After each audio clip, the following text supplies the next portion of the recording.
हिंदी में मोटे अनाज या श्री अन्न भी कहा जाता है। यह एक प्रकार का अनाज है जिसे अक्सर प्राचीन अनाज के रूप में जाना जाता है। मिलेट्स ने अपने स्वास्थ्य लाभ और एक स्थायी ग्रह में योगदान के लिए मान्यता प्राप्त की है। मिलेट छोटे बीज वाली घासों का एक समूह है जो अत्यधिक पौष्टिक, ग्लूटेन मुक्त और फाइबर, विटामिन, खनिजों से भरपूर होता है। स्वास्थ्य के दृष्टिकोण से मिलेट्स लाभ प्रदान करते हैं। इसके अलावा मिलेट्स पर्यावरण की दृष्टि से टिकाऊ हैं और एक स्थायी ग्रह में योगदान देते हैं।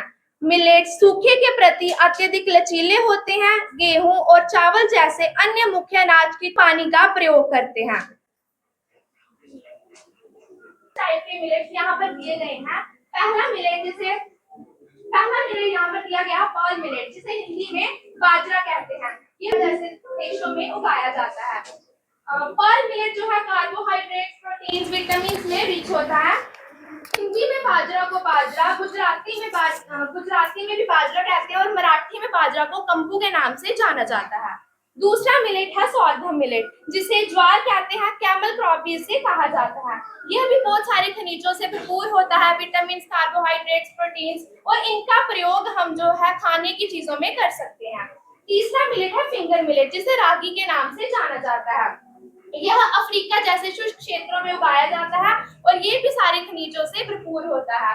फोर्थ हमारा मिलेट है फॉक्सटेल मिलेट, जिसे कंगनी के नाम से जाना जाता है और इसे काकुन भी कहते हैं।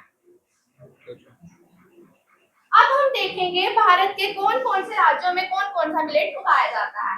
पहला मिलेट पर्ल मिलेट, जिसे बाजरा कहते हैं, वह इस भारत के राजस्थान में 59% प्रोडक्शन जो है बाजरा की वो राजस्थान करता है।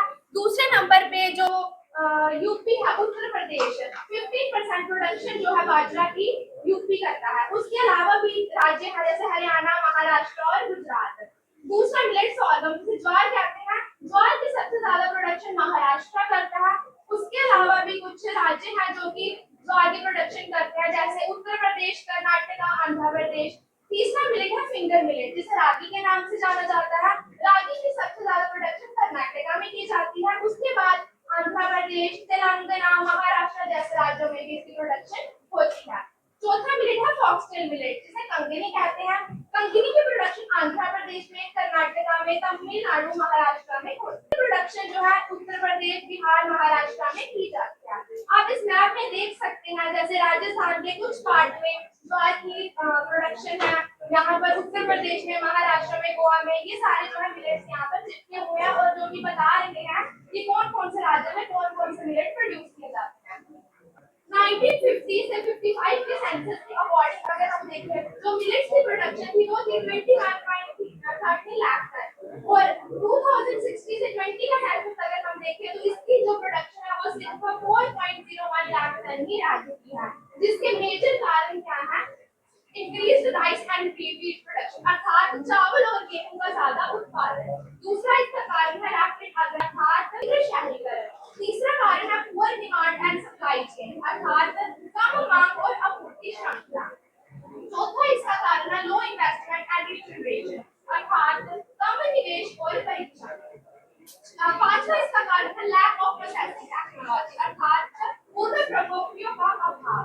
छठा कारण है इसका पुअर गवर्नमेंट पॉलिसी, अर्थात खराब नीतियां जो है इंसान को हो सकती हैं। सबसे पहली बीमारी जो यहाँ पर दी गई है वो है रेस्पिरेटरी इश्यूज, अर्थात सांस से संबंधी रोग। हमें रेस्पिरेटरी इश्यूज हो सकते हैं अगर हम मिलेट्स को कम कंज्यूम करते हैं।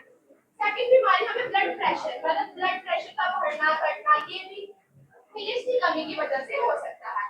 तीसरी है हमें गैस्ट्रोइंटेस्टाइनल प्रॉब्लम्स हो सकती हैं, हमें कॉन्स्टिपेशन हो सकता है, बैड कोलेस्ट्रॉल, हमें डायबिटीज हो सकती है, हार्ट डिसीजेज जो है हो सकती हैं। ये जो भी डिसीज यहाँ पे दी गई है ये मिलेट्स की कमी की वजह से होती है। पोषण की बड़ी चिंता बनी हुई है।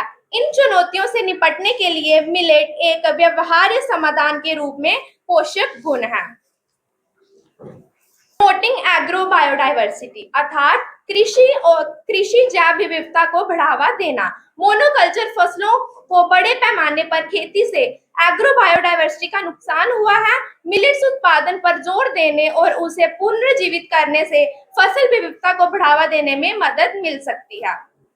Soil health and erosion control अर्थात मृदा स्वास्थ्य और कटाव नियंत्रण।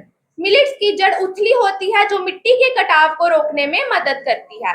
इनोवेशन एंड रिसर्च अर्थात नवाचार और अनुसंधान। मिलेट्स पर बढ़ते ध्यान ने बेहतर किस्मों, तकनीकों, उत्पादों के विकास में नए शोध और नवाचारों को जन्म दिया है। ऐसी प्रगति से मिलेट्स की खेती को और बढ़ावा मिल सकता है।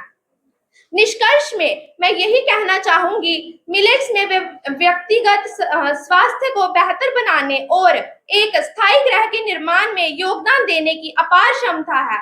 यह अनाज पोषक तत्वों से भरपूर होते हैं, कुपोषण को दूर करते हैं और खाद्य सुरक्षा को बढ़ावा देते हैं। मिलेट्स के लाभों का पूरा लाभ उठाने के लिए जागरूकता बढ़ाना, छोटे पैमानों के किसानों का समर्थन करना, मूल्य श्रृंखला विकसित करना आवश्यक है। मिलेट्स को अपनाकर हम एक स्थायी ग्रह का पोषण करते हुए एक स्वास्थ्य भविष्य का मार्ग प्रशस्त कर सकते हैं। आओ मिलकर मोटे अनाज को अपनाएं और शरीर की ताकत को बढ़ाएं। बीमारियों के हैं दुश्मन चार, जौ, बाजरा, रागी और ज्वार। धन्यवाद। जय हिंद, जय भारत।